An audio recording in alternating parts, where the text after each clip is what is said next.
चलिए friends, verb topic के ऊपर कौन कौन से कॉम्पिटिटिव एग्जाम में क्वेश्चंस आते हैं वो सारे हम सॉल्व करते हैं।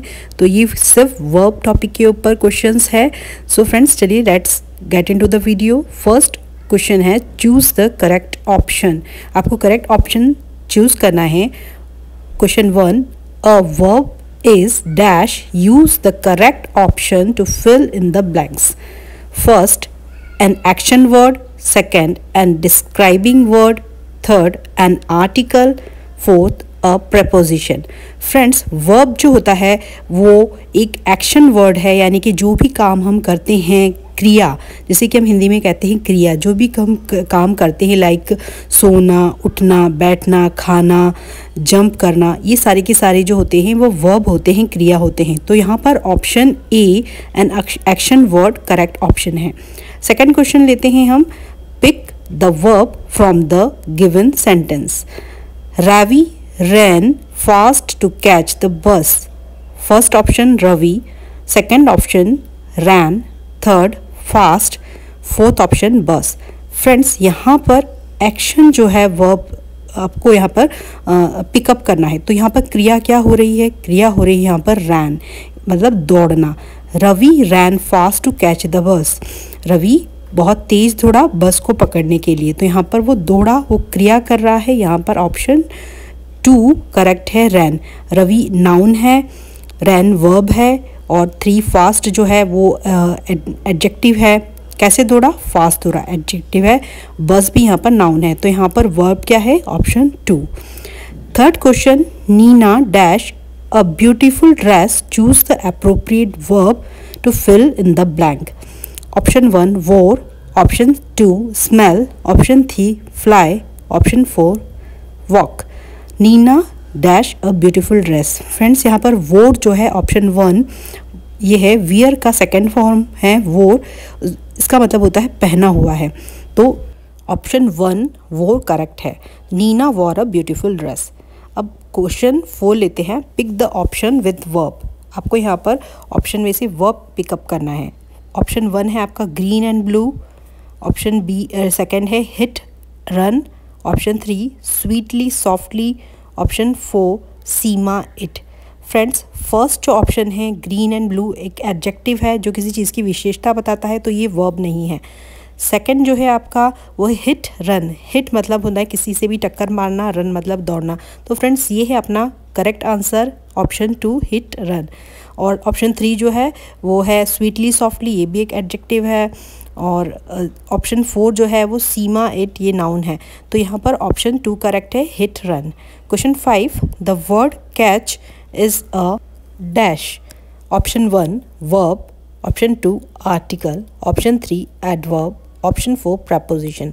फ्रेंड्स, कैच मतलब होता है पकड़ना, और पकड़ना एक क्रिया है, किसी चीज़ को पकड़ना, किसी चीज़ को कैच करना। तो ये ऑप्शन 1 वर्ब है, इसीलिए ऑप्शन 1 जो है वर्ब, ये करेक्ट ऑप्शन है।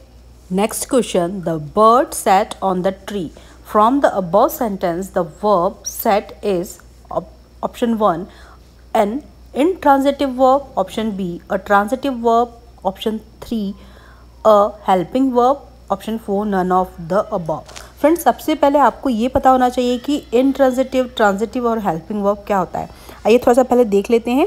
ट्रांजिटिव वर्ब फ्रेंड्स वो होता है जैसे कि हम हिंदी में सकर्म क्रिया कहते हैं। जैसे कि इसमें क्या होता है, आपका जो भी सेंटेंस है ना वो ऑब्जेक्ट के ऊपर डिपेंड करता है। तो transitive verb always needs an object to complete its meaning. जैसे कि इसमें आपका फॉर्मूला हो सकता है subject plus verb plus object. एक एग्जांपल की मदद से और अच्छे से समझते हैं। जैसे कि शी ईट्स एन एप्पल, वो एक सेब खाती है, शी ईट्स एन एप्पल। तो ईट्स एक ट्रांजिटिव वर्ब है because it needs an object apple. जैसे कि हम और एक एग्जांपल लेते हैं, he wrote a letter. Wrote needs an object letter. उसको रोट को अपना सेंटेंस कंप्लीट करने के लिए क्या चाहिए? लेटर चाहिए। तो उसने एक पत्र लिखा। तो यहाँ पर ये जो है रोट है वो क्या है? उसे ऑब्जेक्ट चाहिए, क्या है? लेटर। तो यहाँ पर ये एक ट्रांजिटिव वर्ब है। दे बिल्ड अ हाउस, उन्होंने एक घर बनाया। Build is a transitive verb because there is an object house. अब देखते हैं कि इनट्रांजिटिव वर्ब किसे कहते हैं। अब जो इनट्रांजिटिव वर्ब होता है वो है अकर्मक क्रिया, मतलब उसका क्रिया को अपना अर्थ पूरा करने के लिए कोई भी कर्म की ऑब्जेक्ट की ज़रूरत नहीं होती। And intransitive verb does not need any object to complete its meaning. इसका फॉर्मूला होगा सब्जेक्ट प्लस वर्ब। जैसे कि हम एग्जांपल ले सकते हैं, she sleeps. Sleeps does not need an object, वो सोती है, उसको कोई ऑब्जेक्ट नहीं चाहिए कि वो कैसे सो रही है, क्या वो सोती है। ये कंप्लीट सेंटेंस है, उसका मीनिंग पूरा निकल पा रहा है। जैसे कि एक और एग्जांपल लेते हैं, the baby cried. Cried has no object, बच्चा रोया। The sun rises. Rises does not take any object. सूरज उगता है तो उसको कोई ऑब्जेक्ट की ज़रूरत नहीं है। तो यहाँ पर सिर्फ सब्जेक्ट प्लस वर्ब। तो अब आई थिंक आपको ट्रांजिटिव और इंट्रांजिटिव वर्ब में डिफरेंस समझ में आ गया होगा। अब नेक्स्ट है हेल्पिंग वर्ब, यानी कि सहायक क्रिया जिसे कहते हैं। तो फ्रेंड्स, हेल्पिंग वर्ब क्या होता है? हेल्पिंग वर्ब को हम ऑक्सिलरी वर्ब भी कहते हैं। और हेल्पिंग वर्ब जो होता है वो मेन वर्ब की इस चीज़ में हेल्प करता है जिससे कि हमें सेंटेंस में ये पता चलता है कि उसका क्या टाइम है, क्या उसका टेंस का क्या मोड है, क्या वॉइस है, और टेंस किस समय का है। तो इससे हेल्पिंग वर्ब से हमें टाइम पता चलता है किसी भी सेंटेंस का। So the helping verb help the main verb to show time, tense, mode and voice. So common helping verb जो होते हैं हमेशा याद रखो, is, am, are, was, were, has, have, had, do, does, did, will, shall, can, may, might, must, should, would, could, ये सारे जो होते हैं common helping verb होते हैं। अब एग्जाम्पल की मदद से और अच्छे से समझते हैं। जैसे कि शी इज़ डांसिंग। इज़ यहाँ पर फ्रेंड्स हेल्पिंग वर्ब है और डांसिंग जो है वो मेन वर्ब है, वह नाच रही है। She is dancing is helping verb और मेन वर्ब जो है वो डांसिंग है। सेकंड हम एक और एग्जांपल लेते हैं, they have finished their work. अब यहाँ पर हैव जो है वो हेल्पिंग वर्ब है, फिनिश्ड जो है वो मेन वर्ब है, उन्होंने अपना काम कंप्लीट कर लिया। तो हैव यहाँ पर हेल्पिंग वर्ब है, बता रहा है कि काम एक्शन जो है वो कंप्लीट हो चुका है। या फिर दूसरा एग्जांपल लेते हैं, he will go to school. Will यहाँ पर हेल्प कर रहा है ये बताने के लिए वो स्कूल जाएगा, ठीक है। और यहाँ पर मेन वर्ब है वो है गो, यानी कि वो जाएगा। यहाँ पर एक्शन जो है वो गो का है, लेकिन विल जो है वो ये हेल्प कर रहा है कि बताने के लिए कि वो स्कूल जाएगा। ये फ्यूचर का सेंटेंस है। अब चलिए क्वेश्चंस सॉल्व करते हैं। 6th वन है, the bird set on the tree. From the above sentence the verb set is option 1 a intransitive verb, option 2 a transitive verb, option 3 a helping verb, 4 none of the above। तो friends इसका correct answer है option 1 an intransitive verb। Friends यहाँ पर ये intransitive verb है because does not require a direct object to complete its meaning। यहाँ पर the word set on the tree, the verb set is followed by the prepositional phrase। मतलब on the tree पर वो पहले से बैठा हुआ है, तो ये एक डायरेक्ट ही इसका पूरा कंप्लीट मीनिंग निकल रहा है। And not a direct object, ये डायरेक्ट ऑब्जेक्ट नहीं है, इसीलिए यहाँ पर इन ट्रांजिटिव जो वर्ब आएगा ऑप्शन 1 करेक्ट है।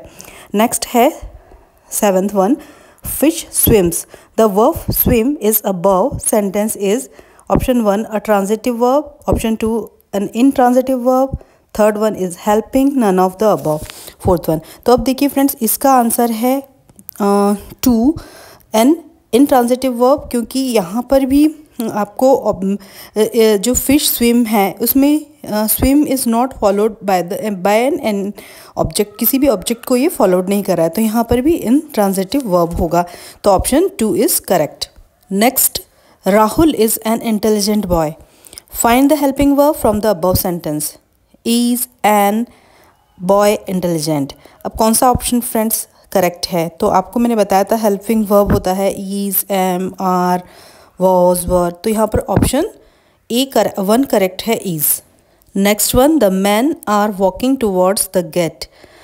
Find the helping verb from the above sentence. Friends आपको हमेशा याद ही रखना है helping verb is, am, are, was, were, ये पूरा लिस्ट दिया हुआ है। इसमें आपका ऑप्शन 3 करेक्ट है, आर। तो आपका ऑप्शन 3 आएगा, आर, ठीक है। तो करेक्ट वर्ब है आपका, इसमें हेल्पिंग वर्ब है are. Next question, choose the correct form of verb to fill in the blanks. I dash an apple every day. यहाँ पे तीनों वर्ब की फॉर्म दी है। ऑप्शन 1 एट, ऑप्शन 2 है ईट, ऑप्शन 3 इटन, ऑप्शन 4 हिमसेल्फ। यहाँ पर देखिए एवरी डे मतलब ये सेंटेंस बता रहा है सिंपल प्रेजेंट टेंस का, तो सिंपल प्रेजेंट टेंस में हमेशा वर्ब की बेस फॉर्म आती है, इसीलिए ऑप्शन 2 ईट आएगा। I eat an apple every day, तो ऑप्शन 2 ईट करेक्ट है। Question 11. The singer dash sang a sad song. Choose the correct form of the verb in the fill in the blanks. Option 1 singed, option 2 song, option 3 sang, option 4 sings. अब देखिए past का action दिखा रहा है sentence, the singer sang a sad song. Singer ने जो है दुख से भरा एक गाना गाया, तो पास्ट के एक्शन के लिए यहाँ पे sang आएगा, ठीक है। तो जो है ऑप्शन 3 sang करेक्ट है यहाँ पर। अब देखिए नेक्स्ट क्वेश्चन की ओर बढ़ते हैं। Choose the correct verb in the fill in the blanks. They dash around the field twice. यहाँ पर ऑप्शन 1 है smile, option 2 ran, option 3 cook, option 4 fight. अब यहाँ पर अप्रोप्रिएट हमको जो वर्ब दिख रहा है वो ऑप्शन 2 रैन लग रहा है। They ran around the field twice. Option 2 ran correct है। Question 13 choose the sentence with the correct form of verb. First option है the baby is plays with the doll. Grammatical error है, the baby is plays नहीं आएगा, ये wrong है। अब यहाँ पर the baby is played with the doll, ये भी गलत है। The baby is play with a doll, यहाँ पर भी मिस्टेक है। The baby is play, grammatical error. Fourth one है the baby is playing with the doll, ये जो है आपका प्रेजेंट कंटिन्यूस टेंस का सेंटेंस है, इसीलिए यहाँ पर करेक्ट फॉर्म ऑफ वर्ब दी है फोर्थ फॉर्म। तो fourth one is correct, the baby is playing with a doll. जो बेबी है वो डॉल के साथ में खेल रही है, ठीक है। अब 14th है choose the sentence with the correct form of verb. Option 1 she visits the market last Sunday. The second है she visit the market last Sunday. Option 3 है she visited the market last Sunday. और fourth one है she visiting the market last Sunday. तो यहाँ पे देखिए first one भी गलत है, शी विजिट्स ये रेगुलर एक्शंस नहीं दिखा रहा है, पास्ट का एक्शन है, तो शी विजिट्स वाला फर्स्ट ऑप्शन रॉन्ग है। Second she visit the market last Sunday, ये भी गलत है। She visited the market last Sunday, ये ऑप्शन आपका ऑप्शन 3 करेक्ट है। तो she visited the market last Sunday, ये ऑप्शन करेक्ट है क्योंकि ये यहाँ पर सब्जेक्ट प्लस वर्ब की सेकेंड फॉर्म प्लस ऑब्जेक्ट जो है आपका पास्ट सिंपल पास्ट टेंस का सेंटेंस है। और फोर्थ वन जो है शी विजिटिंग द मार्केट, ये भी गलत है। Next question the little girl dash to catch butterfly, choose the correct verb to fill the blank. अब देखिए फ्रेंड्स फर्स्ट ऑप्शन है एट, सेकेंड है टू ट्राइड, थर्ड है कुक्ड, फोर्थ है स्लिप। तो यहाँ पर अप्रोप्रिएट वर्ब है वो है सेकेंड ऑप्शन ट्राइड। जो छोटी बच्ची है वो बटरफ्लाई को कैच करने की पकड़ने की कोशिश कर रही थी, तो the little girl tried to catch butterfly, ये करेक्ट वर्ब का ऑप्शन दिख रहा है यहाँ पर। तो option 2 is correct. Next question Hari passed the salt, the word passed is. अब देखिए द वर्ड पास्ट क्या है यहाँ पर, द वर्ड पास्ट जो है वो है एक ट्रांजिटिव वर्ब। यहाँ पे ऑप्शन 1 जो है वो करेक्ट आएगा क्योंकि यहाँ पर सॉल्ट जो है वो ऑब्जेक्ट है और पास करना जो है वो यहाँ पर ट्रांजिटिव वर्ब है। तो ऑप्शन 1 और ट्रांजिटिव वर्ब करेक्ट है, बाकी सभी गलत है क्योंकि वो यहाँ पर यदि ऑब्जेक्ट सॉल्ट नहीं होता तो इस वर्ड का कोई भी प्रॉपर मीनिंग नहीं निकल पाता, इसलिए ऑप्शन 1 इज़ करेक्ट। जो पास्ट है वो ट्रांजिटिव वर्ब है। नेक्स्ट क्वेश्चन है dash helps the main verb to form different tenses, choose the correct option in the to fill in the blanks. अब देखिए मेन वर्ब में कौन सा डिफरेंट टेंसेस को बताने के लिए हेल्प करता है, तो हेल्पिंग वर्ब जो है वो मेन वर्ब को डिफरेंट टेंसेस को शो करने के लिए हेल्प करता है। तो यहाँ पर option 3 a helping verb correct है। Next question the lady was standing at the gate, find the helping verb. इसमें देखिए हेल्पिंग वर्ब वॉज है क्योंकि मैंने आपको बताया था is, am, are, was, were, had, have, ये सारे हेल्पिंग वर्ब हैं। तो वॉज यहाँ पर हेल्पिंग वर्ब है, इसीलिए क्वेश्चन 18 का जो करेक्ट ऑप्शन है 2 वॉज, ठीक है। अब 19 है the bird flu away, find the verb. इसमें वर्ब क्या है, फ्ल्यू, उड़ना एक्शन है, तो फ्ल्यू आएगा, तो ऑप्शन 3 करेक्ट, फ्लू। नेक्स्ट है mother baked a cake for my birthday, find the verb.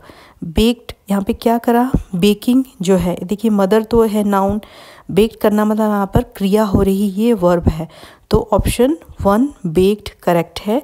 Cake भी यहाँ पर नाउन हो गया, तो यहाँ पर जो है ऑप्शन 1 बेक्ड करेक्ट ऑप्शन है। सो फ्रेंड्स, आई होप आपने सेशन को ज़रूर एंजॉय किया होगा। चैनल पर नए हैं तो please do subscribe my channel. आज आपको मैंने वर्ब का टॉपिक क्लियर करा दिया है। इसमें कोई भी डाउट है तो प्लीज़ कमेंट सेक्शन में कमेंट करें, चैनल को सब्सक्राइब करें, लाइक शेयर और सब्सक्राइब करें, जिससे मुझे आपका प्यार और मोटिवेशन मिलता रहे। मैं लाती रहूँ आपके लिए बहुत सारी ढेर सारी इस तरह की कॉम्पिटिटिव एग्ज़ाम की इंग्लिश कॉन्सेप्ट्स की videos. So please do subscribe my channel. So friends, if this video add any value in your English learning journey, please do subscribe my channel and don't forget to hit the bell icon, जिससे कि मुझे आपका प्यार और motivation मिलता रहे और आपका कोई भी वीडियो स्किप ना हो। So friends, मैं मिलती हूँ आपको नेक्स्ट लेसन में नए इंग्लिश लेसन्स के साथ में। So friends, till then keep learning, keep watching, keep growing. Thanks for watching my videos.